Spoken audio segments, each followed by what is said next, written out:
민주통합당 안민석 국회의원 나오셨습니다. 안녕하십니까? 네, 반갑습니다. 네, 새해가 밝았습니다. 네. 저 새해 첫 손님이십니다.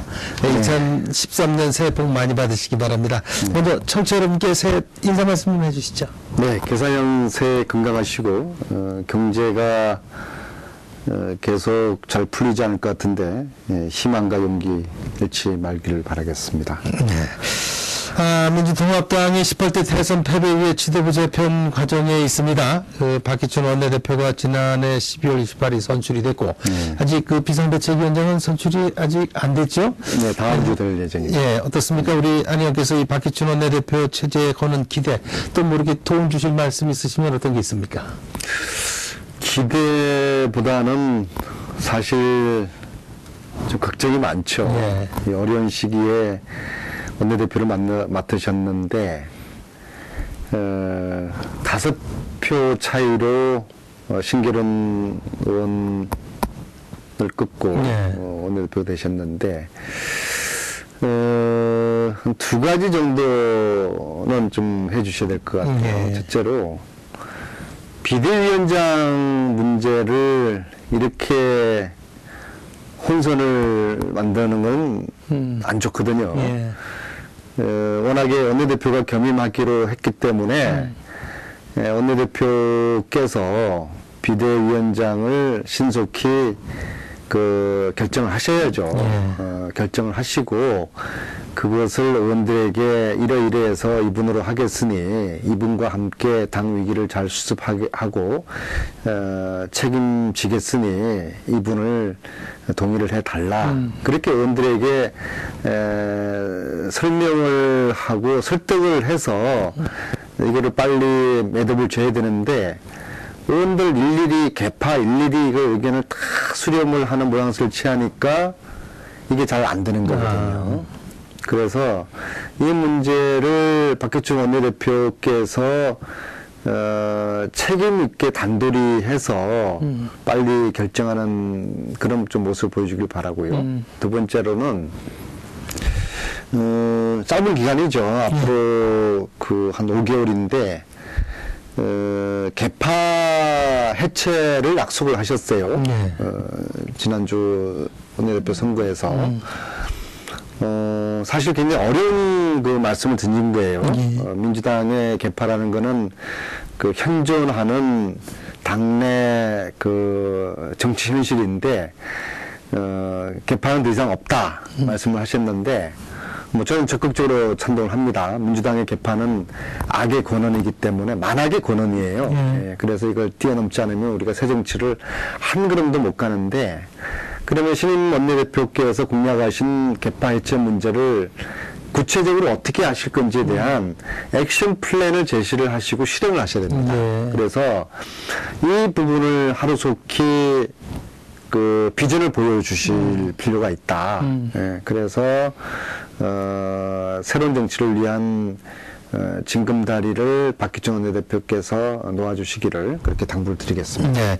박 원내대표가 통렬하게 반성하고 처절하게 자기 개혁을 하겠다는 이런 말씀을 하셨는데, 그렇다면 앞으로 민주통합당의 바람직한 쇄신 방향 어디에 있다고 우리 안 의원께서는 생각하십니까? 2가지라고 보는데, 첫째는 당이 세대 교체가 돼야 됩니다. 개파 중심으로 당이 움직이다 보니까 그 개파의 수장들, 다들 60이 넘으신 분들이죠. 그분들밖에 안 보여요. 사람이 클 수가 없는 그런 구조입니다. 그래서 이제는 제가 볼 때는 그동안 당 대표 하시거나 원내대표 하셨던 분들은 좀 한 발짝 물러나셔서 당의 자문이나 원로 역할에 좀 충실해 주시고요. 이미 50대 중반, 후반 그런 분들이 한 3, 40분이 돼요. 근데 그런 분들이 여전히 당에서 애착을 당해요. 그래서 좀 세대 교체가 필요하다. 그걸 통해서 당이 젊고 좀 새로운 이미지를 보여줘야지 국민들이 민주당이 변하구나 이제 그런 느낌을 가지시지 않겠습니까? 세대 교체 이거 말고 개파 해체가 필요합니다. 개파 자체가 나쁜 건 아니죠. 어차피 같은 당 내에서도 생각의 차이가 있고 가치 차이가 있기 때문에 생각과 가치 차이를 중심으로 해서 정파가 형성될 수가 있는 것이죠. 그것을 소위 개파라고 하는데 지금의 민주당의 개파는 그냥 가치 중심이 아니라 기득권을 잡기 위해서 서로가 그 힘을 모으는 그래서 그 개파하고 다른 개파 쪽에 있는 사람들은 배제하고 그리고 자기들 개파 내에서 당직 내지는 상임위를 아주 그 요직 아주 핵심 알맹이들은 나눠 먹고 이런 아주 역기능이 굉장히 심각한 수준으로 지금 나타나고 있어요. 특히 이번에도 대선 패배를 했으면 주류가 물러나고 비주류한테 한번 또 기회를 주는 것이거든요. 그래서 주류하고 비주류가 서로 선의 경쟁을 하면서 선거에 지면은 또 다른 그 세력에게 그 당권을 물려주고 이게 정치인데 지금 개파의 이해관계 때문에 대선에서 패배를 했는데도 아무런 책임도 안 지고 기득권 그대로 유지하려고 하는 것이죠. 그래서 이런 개파 해체를 하지 않으면은 이후에 국민들에게 민주당의 변화의 쇄신 인정받지 못할 것이다. 따라서 새 정치 가는 길로 나가지 못할 것이다. 그렇게 되면 민주당이 세대 교체 못하고 개파 해체 못하면 어떤 결과가 나타나냐? 쇠락의 길로 가는 것이죠. 이 쇠락의 길의 끝에는 이제 안철수가 등장할 것입니다. 그래서 민주당의 쇠락을 딛고 안철수가 새로운 당을 만들 가능성이 많습니다. 그렇게 되면 야권이 분열돼서 야권에서는 이제 재앙이 닥쳐오는 것이죠. 이걸 막아야 합니다. 그러기 위해서는 세대 교체와 개파 해체가 된 새로운 거듭나는 쇄신된 그런 민주당의 한 축과 안철수 세력과 그리고 48%의 지지자들이 큰 그릇에 담길 수 있는 그러한 국민신당으로 나가야 되는 것이죠. 뭐 정말 다음 판에서는 이런 우리 안 의원님 지적에도 불구하고 주류 비주류 간의 그 주도권 다툼이 좀 상당히 치열하게 전개되고 있습니다. 지금 말씀하신 대로는 이 민주당의 쇄신 과정에서 인적 쇄신이 필수적이다 이렇게 보시는 거죠, 그러니까? 인적 쇄신 꼭 그런 건 아닌데요. 아무튼 그 역할이 크게 바뀌게 되는 것이죠. 그럼 우리 안민석 의원께서는 그런 역할이 중요하게 된다는데 이런 과정에서 쇄신 과정에서 어떤 역할을 고민하고 계십니까? 저는 당의 그 상식을 세우는 그런 그 일을 지금 하고 있습니다. 그러니까 선거에서 지면 깨끗이 물러나는 것이 상식이지 않습니까? 그런데도 선거에 대한 책임질 생각하지 않고 어느 누구도 물러날 생각을 하지 않으니까 뭐 제가 여기 되어가지고 좀 쓴소리를 좀 하고 있는 것이죠. 그러니까 저보고 비주류의 핵심 내지는 뭐 비누라고 그러지만은 저는 친노 비누도 아니고요. 주류 비주류 그런 구분 굉장히 싫어합니다. 저는 상식을 이야기를 하는 것이거든요.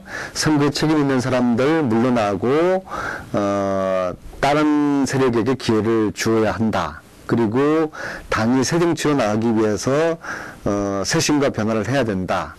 이런 상식을 제가 이야기를 하는 것입니다. 그리고 이런 상식이 통하지 않으면 민주당이 희망이 없는 것이죠. 그래서 앞으로도 이런 상식을 이야기하고 그리고 새 정치라는 것은 문재인 후보가 국민들에게 그리고 안철수에게 약속한 거지 않습니까?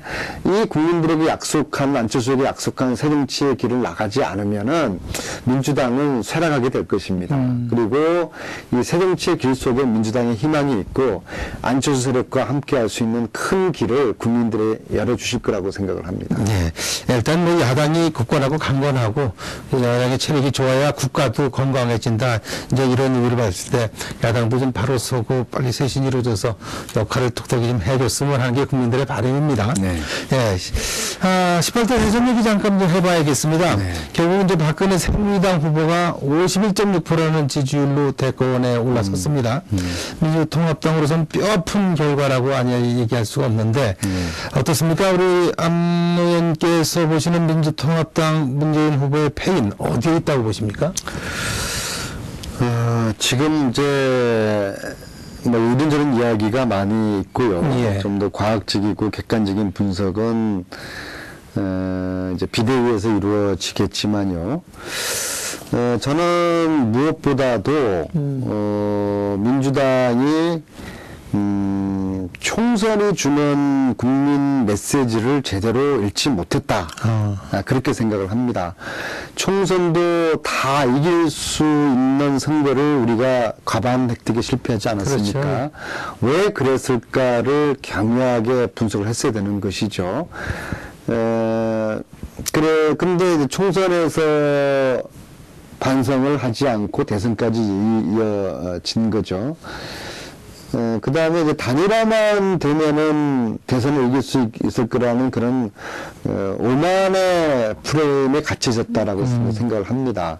그런데, 이 총선에서 패배한 것을 반성하지 않았던 점, 그리고 단일화만 되면 이길 수 있다고 오만을 부린 점, 이 또 두 가지는 당의 주류 세력이 이 상황을 만들었거든요. 예, 그래서 그 주류 세력의 안일한 인식, 오만, 기득권을 버리지 않는 그런 그 오만, 그런 것을 국민들은 너희들 정신 차려라. 그래서 저희들에게 패배라는 뼈아픈 결과를 주신 것 같습니다. 또 한편 저희 문재인 후보가 정권 교체만 이야기를 했지 국민들 손에 구체적으로 정권 교체되고 새 정치가 되면은 국민들의 삶이 어떻게 달라진다는 그런 비전을 보여주지 못한 그런 아쉬움이 있습니다. 예. 통일한 좀 반성이 있어야 될 것 같습니다. 네. 네, 특히 이번 대선에서는 그런데 이제 이념 간 또 지역 간 대결은 물론이고 여기에 나와서 세대 간 지지율이 극명하게 차이가 났습니다. 네, 예. 민주통합당으로서는 이제 50대 이상의 노장년층의 의원이 이번 패인의 요인 아니겠느냐 이런 얘기들도 많이 분석이 나오는데 이에 대한 분석 또 앞으로 좀 이 부분에 대해서 좀 보완이 좀 있어야 될 거 아니겠습니까? 어떻습니까? 네, 그렇죠. 예. 지금 50대라 하면은 87년 6월 항쟁 넥타이 부대였고요. 예. 그리고 2002년 노무현을 당선시킨 당시에 40대. 예. 그분들이 50대가 된 건데 이분들이 90% 투표했고 박근혜에게 62.5%라는 득표를 만들어준 것은 정말 민주당으로서 뼈아픈 일이거든요. 그렇죠.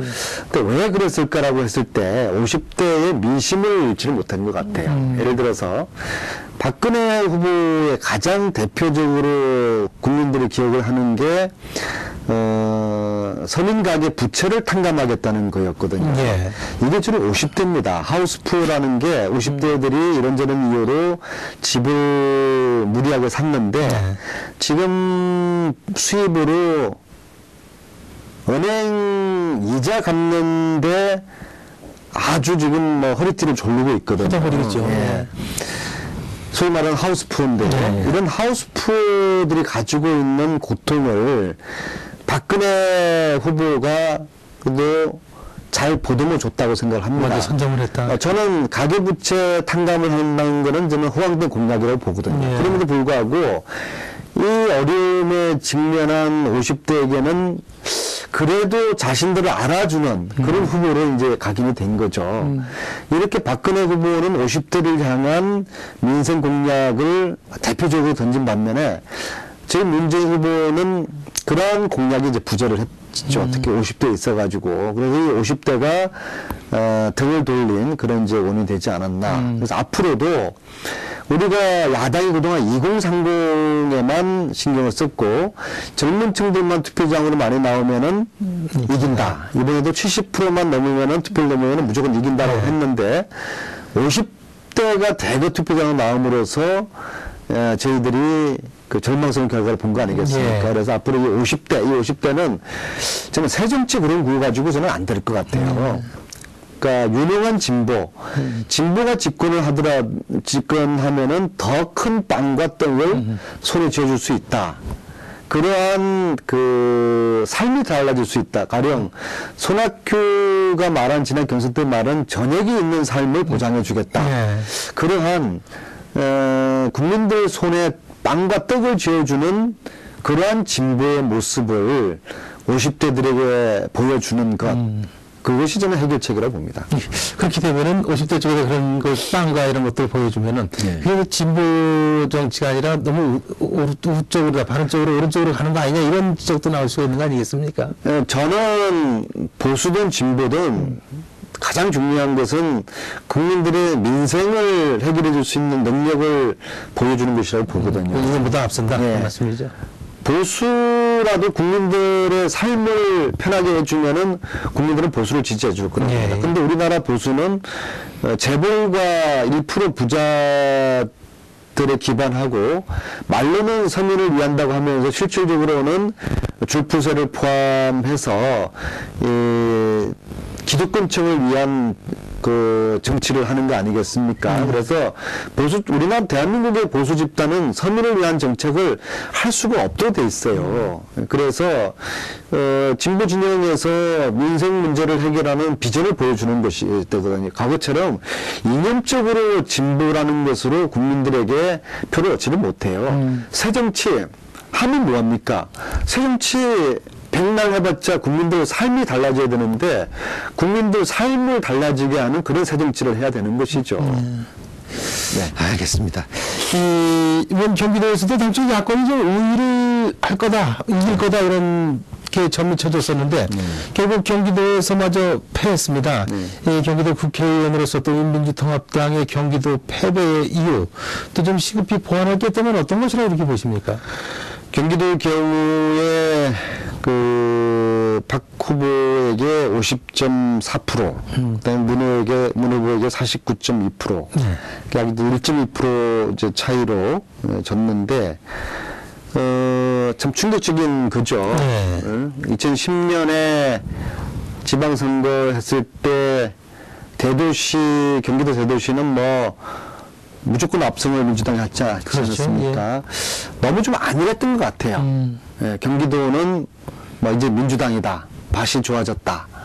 안일했던 것 같아요. 그렇습니까? 그 오산, 제주였고 오산 같은 경우에도 크게 못 이겼거든요. 뭐 밭이 좋아졌으니까 우리가 조금만 열심히 하면은 뭐 편하게 이긴다. 이제 그런 생각을 했었는데 저도 이번에 큰 그 반성과 교훈을 얻었고요. 이기셨는데 흡족하지 못하셨어요? 그럼요. 오산 같은 경우에는 한 10% 차이는 이겼어야 되는 건데 크게 못 이겼단 말이에요. 그래서 왜 그랬을까 생각해보면 오산을 포함해서 경기도 전체 생각해보면 중도를 장악하는 데 실패한 것 같아요. 그래서 이 중도의 마음을 넣기 위한 어떤 공약과 비전 제시에 실패했다. 이제 그런 생각이 들고요. 그러니까 아까도 말씀드린 중도는 정치 혁신보다는 어떤 민생 문제 해결에 더 무게를 두는 성향이 있지 않습니까? 근데 이제 우리는 MB 비판만 하고 유신 정권 이제 이야기를 하면서 이런 그 세력에게 정권을 인정해서는 안 된다. 그런 이야기를 한 거죠. 근데 특히 경기도는 중도 정이 많은데 MB 정권의 연장 안 시키고 정권 교체하면은 뭐가 좋아지는데 그걸 보여줘야 되는데 그냥 정권 교체만 해둔다라고 이야기를 하니까 중도층이 마음을 움직이지 않은 것 같습니다. 그리고 특히 중도층 같은 경우에는 이제 안철수에 대한 지지를 많이 했는데 안철수 세력을 다 끌어오지 못한 거 제가 이 자리에서 밝히지만은 한 가지 아쉬움이 있는데요. 저는 선거 동안에 문 후보께서 안철수 후보에게 사상구를 물려주는 그런 선언을 하는 게 필요했다고 봅니다. 그러니까 사퇴만 하는 게 아니라 국회의원 사퇴만 하는 게 아니라 사퇴를 하면서 안철수 후보에게 내 지역구를 물려주겠습니다 하면서 안철수에게 와의 연대를 행동으로 보여주는 것이죠. 그렇게 하면은 부산의 그 사상 지역구도 지킬 수 있었을 것이고요. 안철수 세력을 몽땅 몽땅 문재인 후보에게 표를 가져갈 수 있을 거랍니다. 그 부분이 이루어지지 못한 거. 그러니까 캠프 쪽에 제가 몇몇 핵심 분들하고 이런 이야기를 하고 꼭 전달을 후보를 설득하셔야 된다라고 이야기했는데 어쨌거나 그 부분이 이루어지지 못하는 게 아주 통탄스럽습니다. 어쨌든 야당을 계속 하시게 됐습니다. 이제 2월이면 이제 박근혜 새 정부가 출범을 하게 되는데 그 야당 의원으로서 뭐 바라는 게 있으면 어떤 게 좀 있으실까요? 가장 당장에 그 박근혜 후보를 찍지 않은 그 48% 국민들을 배려하는 마음을 좀 가져주셨으면 좋겠어요. 그러면은 그 문창준 같은 그런 분을 대변인으로 임명하면 안 되는 것이죠. 왜냐하면은 48% 국민을 향해서 저주의 말을 아주 그 마치 그 적대시하는 그런 발언들을 쏟아낸 그런 분을 인수위 대변인으로 한다는 것은 48% 국민들의 마음을 절대로 얻지 못하고 지금 현재 실망하고 있는 48% 국민들의 마음을 절대로 그 위로해주지 못하죠. 그래서 이제 그 48% 국민들을 배려하는 그런 마음과 정책을 박근혜 후보가 했으면 좋겠고요. 두 번째는 저는 남북 관계를 좀 잘 풀어주셨으면 좋겠어요. 어차피 경제는 제가 볼 때는 그 성공하기 어려울 겁니다. 세계 경제가 회복될 기미가 없기 때문에 경제는 저는 성공하지 못할 거라고 보고 그렇다 그러면 좀 남북 문제만큼이라도 박근혜 당선자께서 이후에 대통령 되시면 잘 좀 풀어 주셨으면 좋겠습니다. 그래서 남북 평화와 화해는 뭐 여야가 따로 있는 게 아니지 않습니까? 예. 야당에서도 적극 협조를 할 것입니다. 예. 예, 지역구 얘기 좀 여쭤보겠습니다. 네. 지난 4월에 이제 우리 삼선 의원으로서 이제 성공 영예를 크게 안으셨는데 오산 지역 발전을 위해서 여러 가지 일을 해오셨습니다. 근데 특히나 이제 우리 안희영께서는 교육 전문가로 많이 알려져 있고 역량을 발휘하고 계신데 오산을 교육도시로 만들겠다는 이런 말씀을 하셨습니다. 어떻게 잘 추진되고 있습니까? 맞습니까? 그 경기도에서 가장 그 명문 고등학교가 어딘 줄 아세요? 어디입니까? 오산의 생화고등학교입니다. 아, 그렇습니까? 난 또 추신고등학교, 수성고등학교가 잘. 그러니까, 과거 저희 때, 뭐 또, 최근 얼마까지만 하더라도 수성고등학교가 경기도 명문이었고, 수원을 포함해서, 학부모나 학생들이 가고 싶어 하는 학교였는데, 최근 한 2, 3년 사이에, 경기도에서 우수한 학생들은 이제 세마고등학교로 다 그렇습니까? 옵니다. 수원에서도 세마고등학교 입학 정원의 한 절반 정도가 수원에서 가장 우수한 애들이 내려와요. 이제 그건 평준화가 아직 안 됐네? 그렇죠. 비평준화하고 자립형 공립고인데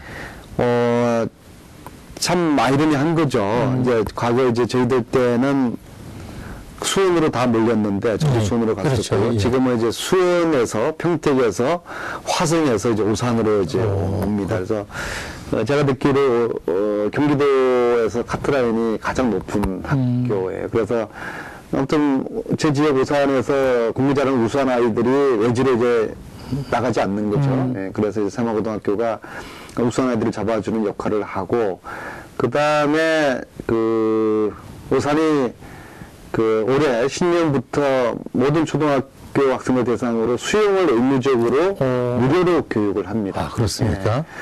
왜냐하면은 수영이 단순한 그 뭐 수영 기능뿐만 아니라 아이들의 그 교육 관계 같이 그 수영장에서 운동을 같이 하다 보면은 아이들의 교육 관계가 굉장히 그 개선되는 효과가 있고 따라서 이게 왕따라든지 학교 폭력 문제가 현저하게 줄어들어요. 무엇보다도 이 수영은 그 생존에 필요한 그 운동이지 않습니까? 그렇죠. 수영 못하면은 죽어요. 그렇죠? 그래서 사실은 2012년도에 세계 학교를 시범적으로 해봤는데 학생들이나 학부모들에게 호응이 너무 좋아요. 그래서 이제 올해는 오산시와 이제 협조를 해서 제가 이제 제안을 해서 오산시를 그 설득을 이제 시켜서 다행히 이제 오산시가 이제 그렇게 하기로 이제 예산을 편성을 해줬어요. 그래서 올해부터는 오산시 전 21개 전 초등학교 20개, 21개 전 초등학교 3학년 학생들이 저는 의무적으로 무료 수영 교육을 해서요. 앞으로 오산서 학교 다니는 학생들은 전부 다 수영을 할 수 있습니다. 그렇군요. 이게 교육이 어디나 교육이 잘 되면 나머지 인프라는 자동적으로 갖춰지고 좋은 그 사람들도 전부 다 이제 사람들이 몰려드는 거 아니겠습니까? 도시로다가. 그러니까 그게 아니라, 네. 그러니까 뭐 어느 정치인들인들 뭐 교육 문제 해결한다 다 그러죠. 그렇죠. 근데 저희 오산에서는 이 문제를 푸는 것을 이제 스포츠에서 지금 한번 희망을 좀 만들어 가고 있어요. 예. 그래서 이제, 연구 결과도 뭐 여러 가지가 단일 동안 입증이 됐습니다. 아이들에게 운동을 시키면은, 학습 집중력이라든지, 뇌가 활발하게 움직입니다. 그래서 그 학습 효과가 분명히 나타나기 때문에 운동을 많이 가리키는 오산시 아이들이 학업 성적도 더 좋아지는 그래서 몸도 건강하고 공부도 잘하는 그런 오산 아이들을 한번 만들어 보기 위해서 오산시와 교육청하고 그렇게 지금 프로젝트를 지금 진행하고 있습니다. 전국 최초로 해방 이후 최초로 그 학생들에게 수영을 의무적으로 무료로 가리키는 곳이 이제 오산 2013년 그렇습니다. 이 체육 말고 문화적으로다가 문화적인 그다음에 이제 악기. 예. 악기를 오산에서는 악기를 배우고 싶은 아이들은 이게 바이올린, 첼로든 뭐 오산에서는 엘 시스테마 오케스트라가 있어가지고 예. 악기를 배우고 싶은 아이들은 초중고등학교 아이들 누구든지 엘 시스테마가 담임되면은 거기서 악기를 무료로 주고 무료로 그 악기를 가리킵니다. 그래서 지금 며칠 전에 그 오산에서 그 1년 동안 아이들이 연습한 거를 그 공연을 했는데 그 수준이 거의 뭐 KBS 어린이 오케스트라 수준이라서 뭐 시민들이 아주 뭐 감동을 하고 이제 그것을 더 이제 확대를 해서 이제 오산에서 학교 다니는 아이들은 누구든지 수영을 50m 할 수 있고 또 누구든지 악기 하나씩을 다룰 수 있다. 저는 그런 게 그 교육도시 오산을 만들어가는 관념적이 아니라 실질적인 정말 아이들에게 유익한 그런 교육을 시키는 그런 도시가 아닐까 생각합니다. 네. 올해도 그걸 열심히 한번 해보려고 합니다. 예, 이제 교육도시 오산 그러는데 뭐 이런 교육이나 문화 인프라 말고 더 뭐 이렇게 주력해서 하시는 그런 그 시민들한테 해드릴 게 있나요? 오산 시민들의 수고사업이 한 가지가 있었어요. 모든 오산 시민들이 말씀을 하시고 저한테 삼선시켜 줄 테니까 이거 반드시 해결하라고 숙제를 준 게 있어요. 오산 터미널 문제인데요. 터미널. 예. 10년째 도시 한복판에 터미널이 짓다가 방치돼 있어요. 오산에서 흉물로 되어 있는데요. 이 문제를 해결하기 위한 예산이 며칠 전에 국회에서 통과가 됐습니다. 그렇습니까? 예, 올해 예산에 반영이 됐습니까? 그럼요. 예. 그래서 300억짜리 그 환승 터미널을 올해부터 이제 시작을 해서 2015년에 이제 완공을 하게 되고요. 그 다음에 오산 IC부터 바람까지 직선 도로를 만들려고 합니다. 그렇습니까? 그럼 지금 현재 한 1시간 걸리는 길이 10분이면 가게 됩니다. 그리고 오산 시내 구간 정체도 해결되는 것이고요. 그래서 이것은 그 오산 IC부터 철길 넘어가는 개성제지를 고가도로를 만들고 그다음 바람까지 직선도로를 만드는 건데요. 오산에서 바람까지 가는 예산을 지난해에 정말 어렵게 문제를 해결을 했습니다. 해결을 하고 그다음 오산 IC에서 개성제지까지 고가도로 만드는 예산도 LH 통해 가지고 결정이 돼 있고요. 그래서 이제 그 부분을 하면은 오산 시내 교통이라든지 오산 시민들의 그 교통 문제가 아주 획기적으로 개선될 것이고 그다음에 오산 IC에서 서해안으로 나가는 바람으로 나가는 국민들도 훨씬 더 편하게 될 것이고요. 그다음에 또 한 가지 제가 이거 한 4년 전부터 추진을 했던 건데요. 오산천에서 한강까지 한 몇 킬로 될 것 같습니까? 한 5, 60km는 되겠습니까? 잘 아시네요. 60km인데. 그러세요? 오산천에서 한강을 잇는 자전거 도로를 올해 만들어 보겠습니다. 탄천까지 돼 있는 거 말고. 그렇죠. 아니, 그걸 잇는 거죠. 예. 예. 지금 이제 오산천 끝부분에서 동탄 시작 부분까지가 끊어져 있고요. 그렇죠. 예. 용인 시내 구간에서 한 2km가 끊어져 있어요. 요 두 가지만 이으면은 오산천에서 한강까지 60km 자전거 길을 만들 수가 있습니다. 그래서 이걸 올해 하고요. 내년부터는 오산천에서 평택구까지 여기 한 20km가 됩니다. 항우지 전달에서는 그렇죠. 그러면 아주 친환경적인 하천을 쭉 타면서 평택호에서 한강까지 80km 자전거 길을 제 그 임기 3선 동안에 이 평택구에서 한강까지 80km 자전거 길을 만들어 보고 있습니다. 새로운 문화 통로가 생긴다 이렇게 보시면 되겠네. 이게 경기 남부 주민들 400만 주민들의 소통과 건강을 공유하는 그런 아주 경기 남부의 이제 자랑거리가 되는 것이고, 아무튼 올해 오산천에서 한강까지 60km 요것을 제가 먼저 해놓겠다 이런 말씀이시죠? 앞장서서 오산이 그야말로 역동성이 이렇게 눈앞에 보이는 것 같습니다. 사통팔달 교육도시뿐만이 아니라 사통팔달 오산시가 될 것 같습니다.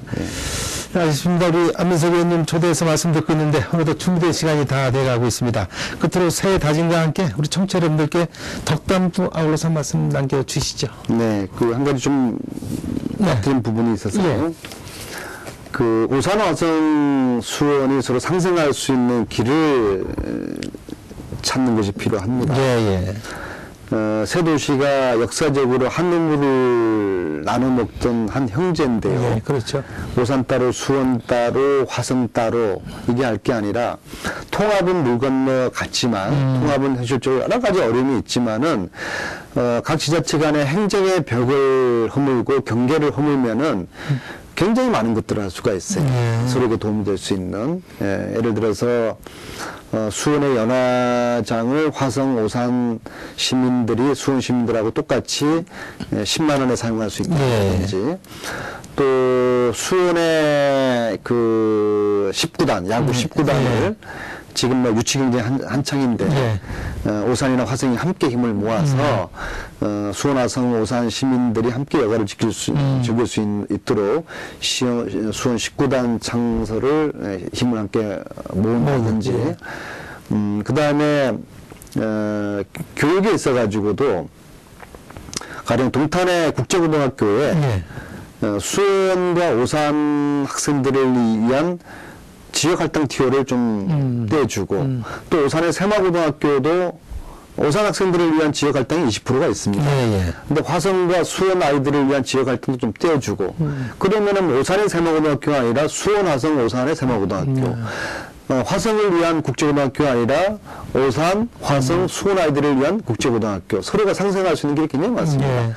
교통체계에서도 시간의 경계 때문에 풀리지 못한 경우가 많거든요. 그래서 이 세계 도시가 상생할 수 있는 방안을 찾는데 시장님들과 국회의원들 또 시의원 도의원들하고 힘을 모으는 그런 좀 마중물 역할을 제가 부족하지만 좀 하고 싶습니다. 그래서 오산 시민들에게 특별히 말씀드리고 싶은 것은 오산이 작지 않습니까? 작은 오산이 숨통을 좀 틀려 그러면은 수원, 화성과 함께 발전할 수 있는 길을 모색을 해야 된다. 그리고 그러한 함께 가는 그 길을 시민 여러분들께서 활짝 열어 주십사 그 부탁을 드리고 싶습니다.